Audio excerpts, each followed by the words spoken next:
Muy buenas, después de los dos vídeos anteriores, hoy toca hablar de reglajes para este circuito de Barcelona, este Gran Premio de España. Lo vamos a hacer como siempre apoyándonos con los gráficos de telemetría. Y vamos a empezar por la carga aerodinámica y quiero que os fijéis precisamente en este gráfico de aquí, o esta línea, que es el de la velocidad. En el circuito de España siempre se ha dicho que se necesita mucha carga aerodinámica y ahora nos hemos quitado la parte más revirada del circuito, que era la del último sector. Entonces habrá quien piense que hay que poner menos carga aerodinámica ahora porque es de más velocidad. Pero nada más lejos de la realidad, porque ese último tramo sí que tenemos un par de curvas, como veis aquí, dejando de lado la técnica de pilotaje, si los reglajes estaban adaptados o no. Lo que hay que fijarse es en la velocidad a la que se cogen estas curvas. Es una velocidad muy alta y ahí es donde te ayuda especialmente la carga aerodinámica. Fijaos que de baja velocidad tenemos aquí una curva, aquí tenemos otra, el resto son curvas de velocidad media o de velocidad alta. Fijaos, velocidad media, bastante velocidad, velocidad media, baja, media, baja, media, alta. Por lo tanto, ahí la carga aerodinámica nos ayuda muchísimo. Podemos pensar, bueno, pero es que tenemos una recta muy larga. Y es verdad, tenemos una recta muy larga en la meta, pero prácticamente tenemos esa solamente. También tenemos este tramo de recta, pero para empezarlo con mucha velocidad y arrastrar esos kilómetros por hora extra, necesitamos hacer esta zona lo más rápido posible. Es una curva de velocidad media y una que se puede considerar media alta. Entonces, cuanta más carga aerodinámica tengas, antes vas a poder dar gas a fondo aquí, que este es el gráfico del acelerador, y por lo tanto vas a poder pasar pues del 0 al 100 y luego levantar y luego volver al 100 lo antes posible. Es decir, acelerar con más agresividad. Si tienes más carga aerodinámica, tienes más agarre, te puedes permitir acelerar con más alegría. Entonces vas a empezar esta recta con más velocidad y bueno, a lo mejor tienes menos velocidad punta, pero lo que vas a perder al final de la recta lo estás ganando en el principio por haberla empezado más rápido. Y eso te va a pasar también en la recta de meta. Antes teníamos una zona muy revirada y ahí la carga aerodinámica pues no te ayudaba tanto, te ayudaba a lo mejor más el chasis, las suspensiones y demás. Ahora es sobre todo carga aerodinámica. Por lo tanto, sí, en estos últimos metros con tanta carga aerodinámica vas a perder mucho tiempo, pero lo vas a ganar en la zona anterior. Y cuando tienes ese equilibrio de más carga, me da tiempo en un sitio y me lo quita en otro, eliges tener más carga porque eso te va a dar mejor nivel estratégico gracias a menor degradación y además los pilotos pueden estar más cómodos conduciendo porque al final es tener más agarre. Entonces eso se suele elegir por encima de tener menos velocidad punta, que te puede compensar porque te va a resultar más fácil los adelantamientos y demás, pero es que pensad que todo esto, si tú quieres adelantar, se hace con DRS. Entonces, teniendo un circuito de mucha carga aerodinámica, lo que significa que el ángulo de incidencia del alerón trasero es muy elevado, cuando alguien abra el DRS, ahí va a ganar muchos kilómetros por hora. Entonces, es prácticamente imposible intentar defenderte con un poquito menos de carga ahí. Lo que puedes intentar es, pues luego defenderte, tirar el coche más tarde, pero realmente eso es muy complicado. Lo que puedes intentar es ganar tiempo aquí y para ganar tiempo aquí lo que necesitas es precisamente carga aerodinámica. Luego tenemos el tema de las suspensiones, que antes, pues sí, para esta última zona del circuito necesitabas un poquito quizá de balanceo, que el coche juegue un poquito más sobre todo el tren delantero, pero ahora no. Ahora lo que tú quieres es fomentar al máximo el agarre aerodinámico. Si te fijas en las frenadas, tenemos 6, están muy bien repartidas, esta es una de las fuertes, esta es otra y como ves están muy separadas. Sí, esta también es fuerte, estas dos son medianamente fuertes, pero aún así no es un circuito en el que tú digas, pues las suspensiones tienen que trabajar en optimizar al máximo las frenadas, como puede ser por ejemplo el circuito de Mónaco. No es así, vas a fomentar tener un mejor rendimiento en 6 puntos concretos del circuito, pero lo vas a penalizar en el resto. Y el resto es bastante importante aquí. Tampoco es especialmente importante la tracción, que se le denomina así a la salida de curva lenta. Antes teníamos esta zona de baja velocidad, pero ya no. Ahora tenemos esta curva en la que a lo mejor te interesa un poquito más tener más tracción en la parte, bueno, más agarra al final el tren trasero, que es lo que te da la tracción, pero ahora las suspensiones pasan a un segundo plano en ese sentido. Además, tiene que estar el coche lo más bajo posible para aumentar la eficiencia aerodinámica y de esa forma hacer todo el circuito muy rápido y no penalizar demasiado en velocidad punta. Todo esto es un cóctel perfecto para que aparezca el famoso porpoising que apareció el año pasado. Porque claro, el porpoising es empuje del aire hacia abajo tanto que se termina bloqueando el flujo que va por el suelo y se bloquea y el coche rebota hacia arriba. Aquí tenemos mucha carga aerodinámica, una recta muy larga, por lo tanto mucho empuje del aire que ese empuje aumenta exponencialmente con la velocidad, y encima queremos un coche lo más bajito posible porque la eficiencia aerodinámica es muy importante.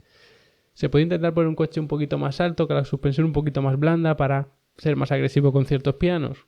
Pues bueno, a lo mejor sí, pero no te iba a salir realmente rentable porque el balance general del coche no iba a ser el correcto. Luego, en cuanto a los frenos, ya que los tenemos aquí, pues ya veis que la refrigeración no debería ser muy complicada porque aquí aumenta mucho la temperatura, pero en todo este tramo da tiempo a refrigerarse. Aquí vuelve a aumentar un poco, no da mucho tiempo a refrigerarse y vuelve a aumentar otro poco, no da tiempo a refrigerarse mucho y vuelve a aumentar, y aquí es donde puede estar un poco la complicación, pero luego otra vez tramo de recta, que realmente no es recta, hay que levantar el pie del acelerador, hay que girar muy fuerte, en este caso hacia la derecha, pero eso a los frenos le da igual, al freno le importa si está frenando o no está frenando, porque eso va a hacer que aumente la temperatura de los frenos. Por lo tanto, aquí se refrigeran, luego se vuelven a sobrecalentar, aquí un pequeñísimo toque de freno y luego otra vez a refrigerarse muchísimo en la recta de meta, que además no se prevén temperaturas altísimas como las que teníamos a lo mejor el año pasado, y por lo tanto tampoco vamos a dedicar mucho aire a refrigerar estos frenos, que ya veis que tienen mucho hueco de sobra para refrigerarse. Además, la recta de meta se alcanza mucha velocidad, por lo tanto es más aire entrando ahí para refrigerar los frenos, pues todavía más fácil. Y es que, sabiendo que nos interesa esa eficiencia aerodinámica para ganar tiempo en todas estas curvas y no perder demasiado en este tramo de recta, en este y en este un poco también, pero sobre todo en este tramo de recta, pues ¿qué hacemos con los conductos de refrigeración? Los ponemos lo más pequeños posible, porque cuanto menos aire, como decimos siempre, dediques a refrigerar los frenos, más aire puedes dedicar o a refrigerar una unidad de potencia, radiadores y todo eso, por supuesto, que aquí tampoco debería ser algo crítico, o a conseguir más carga aerodinámica o reducir el drag, que eso sí que nos interesa y muchísimo en este circuito de Barcelona. En cuanto al balance de freno, cuánto frena adelante, cuánto frena detrás, ese balance de frenada, pues para estos golpes tan fuertes de freno, estas frenadas continuadas tan fuertes, sobre todo esta que además se cuesta abajo y demás, tener el balance un poquito adelantado sí que te puede beneficiar. Lo que pasa es que luego es mejor tenerlo atrasado, porque estos toques de freno, que sí que lo veis aquí bastante prominentes, bueno, realmente son toques de freno que no son frenadas largas, como puede ser esta o como puede ser esta. Entonces, para esos golpes de freno es mejor tener el balance un poquito atrasado. De tal forma que cuando pise el freno, el coche tiende a cruzarse. No es cuestión de reducir la velocidad lo más eficientemente posible en línea recta, no. Es cuestión de pisar el freno unos pocos metros y tirar el coche. Entonces, ahí yo quiero que el balance esté atrasado para que el coche sea todavía más nervioso. Así que eso va a ser también bastante clave. Luego, en cuanto a otros sistemas, por ejemplo, el tema del diferencial, pues no conviene bloquearlo en exceso, ni entrando ni saliendo de curva, porque tú no le vas a dar ni mucha importancia a la salida de curva lenta, que ahí es donde te puede compensar un poco bloquearlo, ni le vas a dar mucha importancia a la estabilidad entrando en curva. De hecho, normalmente tú prefieres lo contrario. Habrá que ver, porque si tú adelantas el balance aerodinámico, pones más carga en el tren delantero, eso puede hacer el coche demasiado nervioso. Si lo compensas de alguna manera con el bloqueo del diferencial en inercia, en retención, es decir, cuando no se está acelerando, pues a lo mejor sí que te puede salir rentable, pero eso ya es algo como muy puntual de cada uno de los equipos y es complicado meterse en ello. Otra cosa importante, el tema de neumáticos con las alineaciones, las presiones y todo esto. Las presiones, la mínima siempre la pone Pirelli, o sea que eso va por ley, no se puede poner menos presión de eso, y son bastante altas, tanto detrás como sobre todo delante. ¿Por qué? Pues porque cuando tú te tiras a una curva a esta velocidad, pues sí, sufren los neumáticos, pero cuando te tiras a esta velocidad o a esta, sufren todavía más. Sabiendo que encima tenemos una recta importante, que tenemos ese estrés interno de los neumáticos todavía más disparado. El estrés lateral en este circuito es muy alto. Entonces, tú no quieres que cuando te vas a tirar una curva se deforme muchísimo el neumático, sea torpe. No, tú quieres que sea reactivo. Entonces pones más presión que además te ayuda a controlar el desgaste. Por eso las presiones delante son bastante altas y la caída, esa inclinación así de las ruedas, sobre todo del eje delantero, también es importante.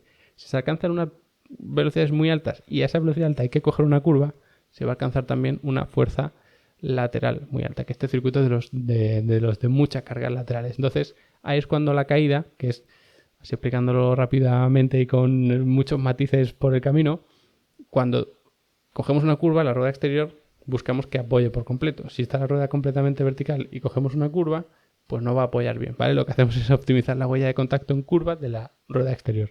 Si tenemos esas cargas laterales tan altas, más beneficio vamos a sacar. Entonces, en curvas como esta, pues vamos a sacar un beneficio brutal. Y en esta curva 3, por ejemplo, pues quizás saquemos beneficio especialmente de la caída en el tren trasero.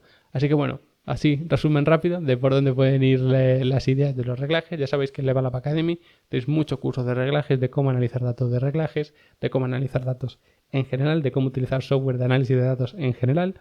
O sea que hay cursos de sobra, aparte de los sistemas generales, de mecánica, de dinámica, de estrategia de carrera, de pilotaje, de todo lo que se os ocurra. Echad un buen vistazo si todavía no conocéis la academia, porque por 15 euros al mes, que además no hay ni permanencia, tenéis los cursos, tenéis las masterclasses, tenéis los setups para SimRacing, tenéis los certificados, tenéis el soporte para dudas, tenéis las descargas de plantillas, tenéis de todo para aprender y formaros en automovilismo conmigo, ese automovilismo real o virtual, por supuesto. Así que, como siempre, os agradezco que os hayáis quedado hasta el final del vídeo y nos vemos después de la carrera haciendo un buen análisis.